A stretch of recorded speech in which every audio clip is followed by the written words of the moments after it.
ആഗോള അയ്യപ്പ സംഗമത്തിലേക്കുള്ള ക്ഷണത്തിൽ ഏറ്റുമുട്ടി ദേവസ്വം മന്ത്രിയും പ്രതിപക്ഷ നേതാവും. പ്രതിപക്ഷ നേതാവിന്റെ സമയം ചോദിച്ച ശേഷമാണ് ക്ഷണിക്കാൻ ചെന്നതെന്ന് മന്ത്രി വി.എൻ. വാസവനും സമയം ചോദിച്ചിട്ടല്ല വന്നതെന്ന് വി.ഡി. സതീശനും പ്രതികരിച്ചു.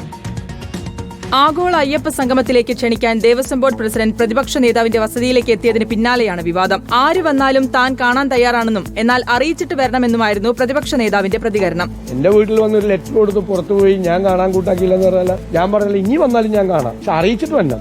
എന്നാൽ വി.ഡി. സതീശനെ തള്ളി ദേവസ്വം മന്ത്രി വി.എൻ. വാസവൻ രംഗത്തെത്തി. 2-ാം തീയതി കാണാമെന്ന് പ്രതിപക്ഷ നേതാവ് പറഞ്ഞത് പ്രകാരമാണ് ക്ഷണിക്കാൻ ചെന്നതെന്നും കാണാൻ കഴിയാത്തതിനെ തുടർന്ന് കത്ത് നൽകുകയായിരുന്നുവെന്നും വി.എൻ. വാസവൻ പറഞ്ഞു. തിരുവിതാംകൂർ ദേവസ്വം ബോർഡും മെമ്പർമാരും ചേർന്ന് അദ്ദേഹത്തോട് വിളിച്ചു ചോദിച്ചപ്പോൾ 2-ാം തീയതി കാണാൻ, ദുബായിക്ക് പോകുന്നതിന് മുമ്പാണ് അദ്ദേഹത്തോട് വിളിച്ചു ചോദിച്ചത്. 2-ാം തീയതി തിരുവനന്തപുരത്ത് കാണാമെന്ന് പറഞ്ഞിരുന്നു. ശബരിമല സ്ത്രീ പ്രവേശന വിഷയത്തിൽ മുഖ്യമന്ത്രി കേരളത്തോട് മാപ്പ് പറഞ്ഞ ശേഷമാണ് അയ്യപ്പ സംഗമം നടത്തേണ്ടതെന്നായിരുന്നു രമേശ് ചെന്നിത്തലയുടെ പ്രതികരണം. ആഗോള അയ്യപ്പ സംഗമം നടത്താനുള്ള ഗവൺമെന്റിന്റെ തീരുമാനം അത് നടത്തുന്നതിന് മുമ്പ് കേരളത്തിന്റെ മുഖ്യമന്ത്രി ജനങ്ങളോട് മാപ്പ് പറയും.